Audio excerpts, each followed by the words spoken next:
Ya, halo anak-anak. Pada hari ini kita akan belajar bersama tentang mengurutkan pecahan ya. Untuk yang sekarang Bapak memberikan contohnya dari yang terkecil ke terbesar ya. Di sini Bapak menyajikan 3 soal ya. 1, 2, dan 3. Kalian disuruh untuk mengurutkan pecahan dari yang terkecil ke terbesar dari soal-soal yang sudah Bapak sajikan. Ya, kita perhatikan soal yang pertama. Soal yang pertama ini ada 1/3, 4/3, dan juga 2/3. Ya, kita lihat penyebutnya adalah sama, ya, yaitu 3. Ya, penyebutnya sama. Ketika penyebutnya sama, maka untuk mengurutkan pecahan dari yang terkecil ke terbesar, kita lihat mana pembilang yang memiliki nilai paling kecil. Ya, kita lihat pembilang mana yang memiliki nilai paling kecil atau angka paling kecil. Ya, berarti ketika kita mengurutkan pecahan dari yang terkecil ke terbesar dengan penyebut sama menjadi 1/3, 2/3, dan 4/3. Ya, kita lihat pembilang yang paling kecil. Ya, paham? Kalau penyebutnya sama, ingat penyebutnya sama ya, maka kita urutkannya dari yang terkecil. Lalu bagaimana dengan soal yang kedua?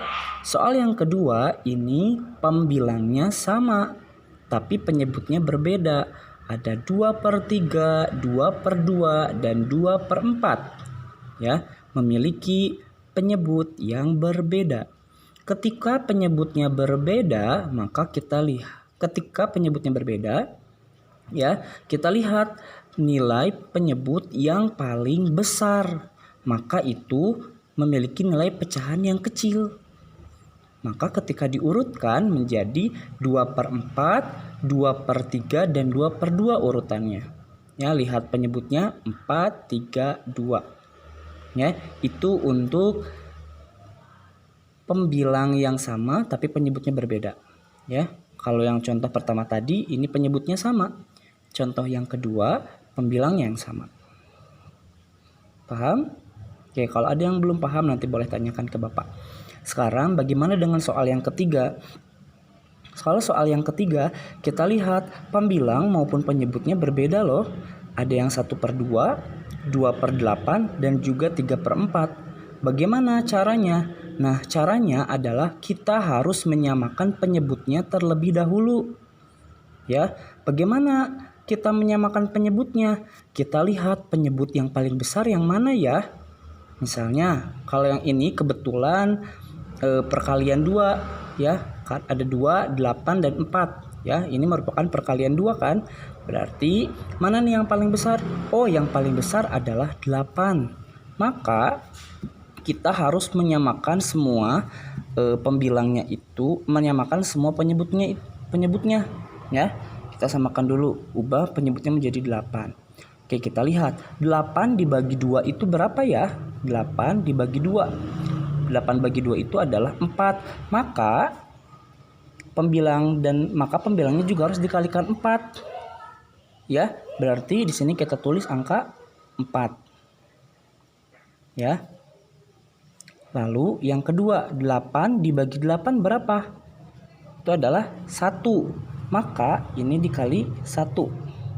Ya, hasilnya 2. Ya. Sekarang 8 dibagi 4 itu berapa? 2. Maka ini juga dikali 2. Hasilnya adalah 6. Maka bilangan pecahan yang 1/2, 2/8, dan 3/4 ini akan menjadi 4/8, 2/8, dan 6/8. Ya, setelah kita samakan penyebutnya. Setelah itu baru bisa kita urutkan. Ingat ke yang pertama, ketika penyebutnya sama, kita lihat dari pembilang yang angkanya kecil. Berarti 2/8, 4/8, dan 6/8. Ya, itu tentang mencari bagaimana mengurutkan pecahan ya. Ketika penyebutnya sama, kita lihat pembilang yang kecil ya, dari pembilang yang kecil. Lalu kalau misalnya pembilangnya yang sama dan penyebutnya beda, kita lihat penyebut yang angkanya lebih besar ya. Lalu ketika pembilang dan juga penyebutnya itu berbeda, maka kita harus menyamakan dulu penyebutnya atau mencari pecahan senilai ya. Mencari pecahan senilai dengan berpenyebut yang sama. Caranya tadi 8 dibagi 2 4. Berarti harus dikali 4 nih pembilangnya ya. Jadi 4. 8 bagi 8 itu 1. Berarti 2 kali 1 2. 8 bagi 4 itu hasilnya 2, berarti 3 kali 2 adalah 6 ya. Setelah itu kita akan menyamakan jadi 4 per 8, 2 per 8, dan 6 per 8. Nah, itu sedikit materi tentang mengurutkan pecahan. Kalau ada yang belum dipahami dari dari penyampaian yang Bapak sampaikan, kalian boleh bertanya nanti di grup ya. Oke, terima kasih anak-anak.